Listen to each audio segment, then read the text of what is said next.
दर्शकों नमस्कार, समय चक्र और आपके और एपिसोड में आपका हार्दिक स्वागत, अभिनंदन।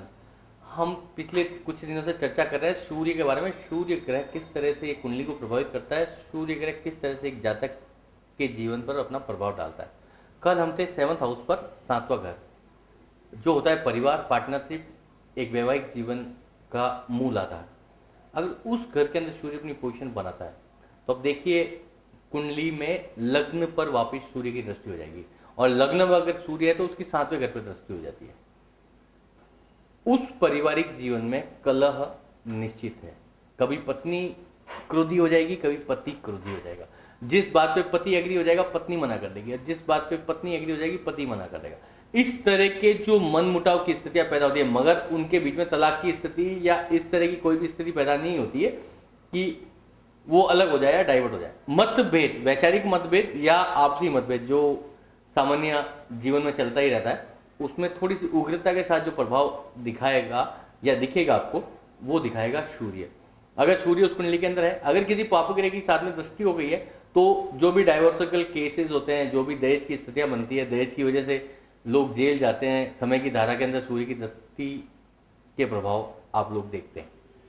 8वां घर, 8th हाउस, जेल, विदेश यात्रा, आकस्मिक धन लाभ, इनकी स्थितियों में सूर्य जो अपना रिजल्ट देता है वो काफ़ी कम रिजल्ट देता है।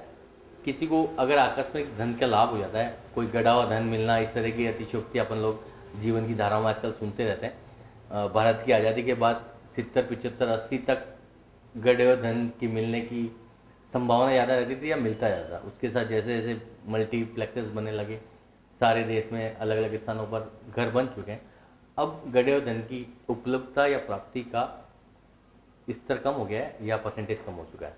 इस तरह के जो प्रभाव या जो स्थितियां बनती है वो सूर्य अपनी किसी न किसी पोजीशन में देता है। जब उसकी दशा महादशा लग जाए और सूर्य अपनी पोजीशन बहुत अच्छी लेके उस घर में बैठे, इस तरह के जातकों का जन्म लगभग रात को 11 से 12 के बीच में होता है। 10:30 से 12 के बीच में जो लोग जन्म लेते हैं रात्रि के समय, उन लोगों की कुंडली में इस तरह का प्रभाव रहता है।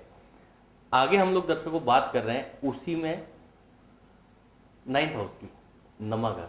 9th हाउस जो होता है भाग्य का घर। भाग्य ही आधार है ज्योतिष का। हम लोग जो कुछ भी बोल रहे हैं, आप लोग जो कुछ भी देखना चाहते हैं, उसमें बियॉन्ड यही है कि मेरा समय कैसा चल रहा है, मेरा भाग्य कैसा है, मेरे भाग्य के ऊपर उसका क्या प्रभाव पड़ रहा है।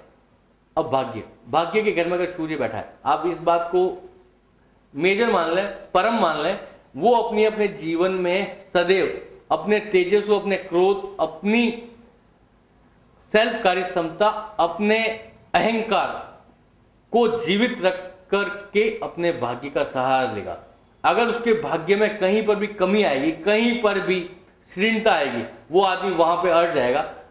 बड़े बड़े जो भी राजनीति के पैदा हुए हैं, बड़े बड़े जो भी दर्शन शास्त्री पैदा हुए हैं, जो भी शिक्षाविद पैदा हुए हैं, उनका भाग्य का सपोर्ट अगर सूर्य ने अपनी वहां पर पोजीशन बना ली, वो गलत बात को कभी सहन नहीं करेंगे। मतलब आप समझ लें कि वो भाग्य को लात मारने वाली बात जो होती है, वो सूर्य अपना रिजल्ट उस कुंडली में दे देता है कि सामने बिल्कुल चीज पड़ी है, भाग्य आपका साथ दे रहा है, आप वहां तक पहुंच गए, आप उस बात पे अड़ गए कि नहीं, I will not make compromise on this point. ये जो लोग अपनी कुंडली में अपना प्रभाव देते हैं, या जिन लोगों की कुंडली में सूर्य भाग्य स्थान पर आ जाता है, वो लोग अपने जीवन में कभी ना कभी, कहीं ना कहीं अपने भाग्य को या तो अति उज्जवल बना देते हैं, या उनकी डिग्निटी इस तरह से मेंटेन हो जाती है कि प्रत्येक व्यक्ति उनको कहता है कि इसके जीवन में यह मौका आया था और इसने अपने अहंकार, अपने स्वाभिमान के लिए उस चीज को ठुकरा दिया, या जरिए स्वाभिमान इसने इस चीज को स्वीकार किया या लिया। अब दर्शकों हम लोग बढ़ते हैं आगे। 10th हाउस, 10वां घर, कर्म स्थान, पिता का घर, सूर्य की स्थिति। अगर सूर्य इस घर में है, पिता और पुत्र के संबंधों में समय की मुख्य धारा में कहीं ना कहीं पे मतभेद, कहीं ना कहीं पर वैचारिक आपसी मनमुटाव अवश्य ही आएगा।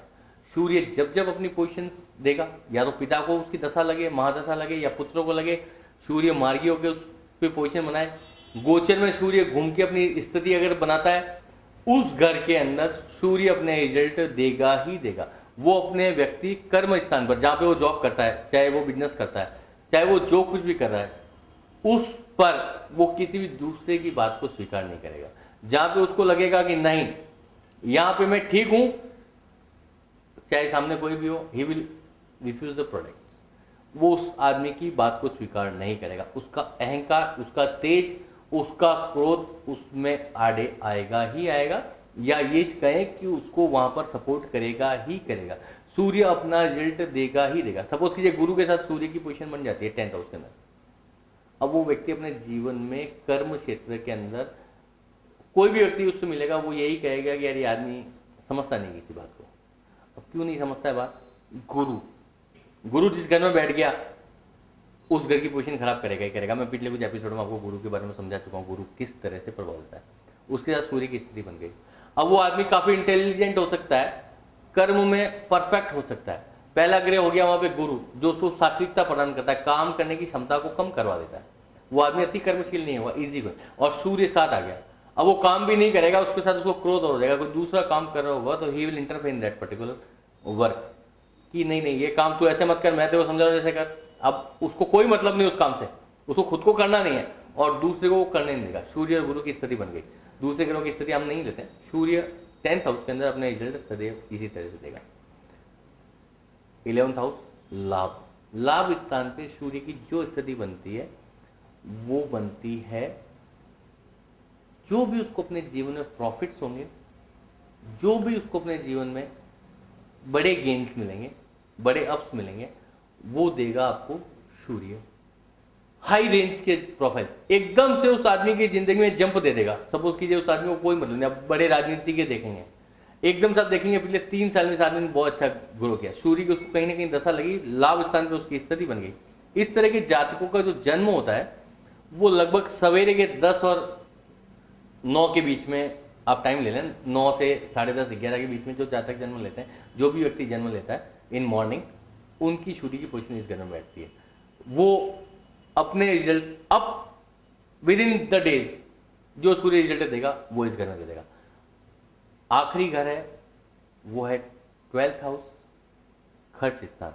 इस बारे में हम दर्शकों कल बात करेंगे और कल से ही हम शुरू कर देंगे। एक मुख्य ग्रह जो है वो है चंद्रमा, मून। उसकी क्या प्रकृति है, वो हमारे जीवन पर किस तरह से प्रभाव डालता है, देखते रहिए इस कार्यक्रम को रोजाना।